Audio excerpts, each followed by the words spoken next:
Hey, everyone. Welcome back to another jaw-dropping HOA story. Drop a comment with where you're watching from, and don't forget to like and subscribe for more insane tales. I'm Mark Reynolds, a helicopter pilot with 20 years of experience saving lives in rescue missions, giving scenic tours, and occasionally chauffeuring big shots across the city. I've flown through storms, landed in tight spots, and handled high-pressure situations, but nothing could have prepared me for the nightmare unleashed by Pine Grove's HOA president, Diane Foster, against my 10-year-old daughter, Mia. Mia has cerebral palsy and uses a wheelchair, but her spirit is unstoppable. Her smile could light up the darkest room, and her laughter, full of silly jokes, makes her the heart of our cozy Pine Grove neighborhood, or so I thought. Everyone seemed to adore her, from kids at school to neighbors bringing her cookies. But Diane, 52, with her perfect brunette bob, spotless white SUV, and an obsession with control, saw Mia differently. To her, Mia's disability was a flaw that didn't fit her vision of a perfect community. Pine Grove is a picturesque suburb with neat lawns, white picket fences, and a small-town vibe where everyone knows each other. It's the kind of place where kids ride bikes until dusk and neighbors wave from porches. But Diane Foster ran it like her personal fiefdom. She'd patrol the streets with a clipboard, measuring grass to the millimeter, counting flowers in gardens, and issuing fines for the smallest infractions. My modern mailbox? She called it gaudy and slapped me with a $100 fine. My fence? 6 inches too tall. Another $150. My car, parked slightly off-center in my own driveway? A $75 violation. As a single dad, I paid up to keep the peace. Raising Mia alone after her mom passed away when she was 3 taught me to pick my battles. I'd been through enough hospital visits, therapy sessions, and endless fights with insurance companies to know that arguing with Diane wasn't worth the energy. But her cold, piercing stares at Mia during neighborhood events told me she saw my daughter as a problem. To Diane, Mia's wheelchair, her occasional muscle spasms, her joyful but sometimes loud giggles were imperfections that tarnished Pine Grove's pristine image. 3 months ago, our neighborhood held its annual Sky Day fundraiser to buy new computers for the local school. I volunteered to give $50 10-minute helicopter rides, a chance to see Pine Grove from above while supporting a good cause. Mia had been begging to fly for months, her eyes sparkling as she'd say, "Daddy, I want to touch the clouds. I want to feel like you up there." How could I say no to that? I spent weeks preparing my helicopter, a reliable Bell 206 I'd flown for years. I installed a custom 5-point harness, tested it rigorously to ensure Mia's safety, and even ordered a kid-sized pilot's helmet with co-pilot Mia embroidered in bright red letters.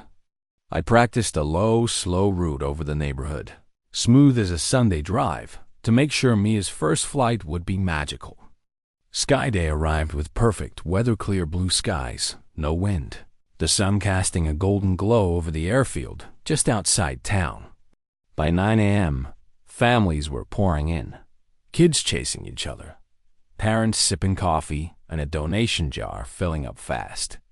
The excitement was electric, and Mia, parked in her wheelchair near the runway, was the happiest of all, clapping and cheering for every takeoff. At 10 a.m., Diane rolled up in her gleaming SUV, stepping out in a sharp green dress and pristine white heels, her fake smile plastered on as always. She marched straight to me while I was checking the chopper's engine. "Mark," she said, her voice sweet but laced with venom, "you're not seriously taking Mia up, are you? What if she has one of her episodes?" I didn't look up, focusing on the rotor bolts. "Mia's fine, Diane. She's been dreaming of this for weeks." Her smile tightened, eyes narrowing. "I'm just concerned about the neighborhood's reputation. An accident could make us look careless." I stood up, meeting her gaze. "Mia's flying, Diane. End of discussion." Her face flushed, but she kept that plastic smile, while I'll have to keep an eye on things. Safety, of course. I should have seen the red flags, her tone, her insistence, but I was too caught up in Mia's excitement to realize the danger lurking behind her words. The rides kicked off at 11 a.m., with families piling into the chopper in groups of 4. Kids pressed their faces against the windows, pointing at their houses, the school, the park. Parents snapped photos, laughing as the donation jar overflowed. Mia watched every flight, her hands clapping, her voice cheering louder than anyone's. Other kids sat with her, asking about flying, calling her brave. "I'm not brave," Mia giggled. "I'm just excited. My daddy's the best pilot ever." My heart swelled hearing her. This little girl who'd endured countless surgeries, physical therapy, and hospital stays without ever losing her spark. At 2 p.m., it was finally her turn. I carefully lifted her from her wheelchair, her small frame light in my arms, and settled her into the co-pilot seat. I secured the 5-point harness, double-checking every strap. "Ready, co-pilot?" I asked, grinning. She saluted, her tiny hand wobbling. "Ready, Captain Daddy." The crowd of kids and parents cheered, some wiping tears at Mia's joy. Then Diane stepped forward. "I should come along," she said, "to ensure everything's safe." Several parents nodded, thinking she was just being cautious. My gut screamed to say no, but I didn't want to cause a scene. "Fine," I said, "but sit in the back and don't touch anything." We lifted off at 2:15 p.m., the chopper rising smoothly into the clear sky. Mia squealed with delight, her face glued to the window. "Look, Daddy, our house, my swing set. The cars look like toys." For those moments, she wasn't bound by her wheelchair. She was soaring, free as a bird. I glanced at her in the mirror, her smile wider than I'd ever seen. Then I heard a click, the sound of a seatbelt unbuckling. In the mirror, Diane's hands were on Mia's harness. "Diane, what are you doing?" I snapped over the headset. "She's uncomfortable," she said, her voice flat, her face cold as stone. I saw her fingers undo the main chest strap. Before I could react, a small pocket of turbulence tilted the chopper slightly. Mia slid toward the open side door, her small hands flailing. "Daddy!" she screamed. Diane's hands pressed against Mia's back, not to catch her, but to push. "Diane, no!" I shouted, but she gave one final shove. Mia tumbled out, her pink dress and tiny helmet disappearing into the sky. Time froze. My little girl was falling, her arms reaching for me, her scream drowned by the rotor's roar. She hit the safety net below, meant for dropped equipment, not children, bouncing once before lying still. I landed in 15 seconds, the fastest of my career, hands shaking, heart pounding like it would burst. I jumped out before the blade stopped and ran to the net. Mia was crying, her left leg bent unnaturally, blood trickling from her forehead, but she was alive. "I'm sorry, Daddy," she whispered, her voice trembling. "It's not your fault, baby," I said, cradling her gently. "You're okay." Paramedics arrived 10 minutes later, working quickly as the crowd stood in stunned silence. Diane, her dress wrinkled, hair disheveled, was already spinning her story. "It was a terrible accident," she told the crowd. I was trying to help her, but I'd seen her push Mia with my own eyes, her face cold and deliberate. The police arrived, taking statements.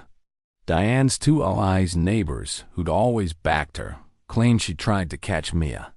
I told the truth. Diane had pushed her on purpose. But I was emotional, a grieving dad with a grudge, and I could see the officers' skepticism. "We'll investigate, Mr. Reynolds," they said, but their focus was on getting Mia to the hospital. Mia endured 4 hours of surgery to pin her broken leg and stitch a deep cut on her head. When she woke, groggy from anesthesia, she grabbed my hand. "Did I fly good, Daddy?" My throat tightened. "You flew perfect, sweetheart. The best co-pilot I've ever had." Over the next few days, neighbors flooded the hospital with gifts, drawings from kids. casseroles from parents, flowers from the school. Everyone felt the weight of what happened, their guilt palpable. But Diane never showed. No visit, no call, no card. Instead, she was busy spreading rumors, whispering to neighbors that I was an unfit father who'd endangered my disabled daughter. I heard her lies through the neighborhood grapevine. She was painting herself as the victim, claiming I was unhinged and blaming her unfairly. The police investigation wrapped up in a week, ruling Mia's fall an accident due to insufficient evidence. I was furious, but not defeated. I had one card left to play. 2 years earlier, I'd installed a small backup camera in the helicopter for safety audits. I'd forgotten about it until 3 days after the incident. With trembling hands, I retrieved the footage and plugged it into my laptop. The video was grainy, but clear enough. Diane unbuckling Mia's harness, her hands pushing Mia toward the open door. Her face not panicked, but calculated, cold as ice. My blood boiled, but I knew this alone wouldn't hold up in court. Diane's lawyers would call it inconclusive, claim she was adjusting the straps. I needed more a confession. So I started digging into Diane's past, talking to neighbors who'd lived in Pine Grove before her reign as HOA president. What I found was a pattern of cruelty. She'd driven out the Garcia family for noise violations that never happened, forcing them to lose their rental home. Mrs. Lee, an elderly widow, sold her house after Diane claimed her garden attracted pests. The Thompsons were fined in the bankruptcy for minor infractions like an unapproved mailbox color. All these families were imperfect in Diane's eyes. Too loud, too different, too poor. I also uncovered her dirty secrets. She owned 3 rental properties, illegally hiking rents and evicting tenants who complained. She'd been skimming HOA funds for personal use, bribing contractors to secure deals. Diane wasn't just a bully. She was a criminal hiding behind her HOA throne. I planned my move for the Pine Grove Charity Gala, a glitzy December event where Diane would take a $500 helicopter ride to show off her bravery. I spent weeks preparing, installing a hidden microphone and a high-quality camera in the chopper, mapping a route over an isolated lake outside town. The lake was beautiful, but remote. No one would hear what happened there. I rigged the helicopter to tilt and shake at specific moments, not enough to be dangerous, but enough to rattle nerves. I wanted Diane to feel the fear Mia had felt. The night before, I tested everything. The mic was crystal clear, the camera sharp, the controls perfect. I was ready. The gala was a spectacle of wealth-rich donors in designer clothes, champagne flowing, auction items raking in thousands. Diane, in a shimmering gold dress, played the perfect hostess, basking in the spotlight. I arrived in my pilot uniform, calm and professional.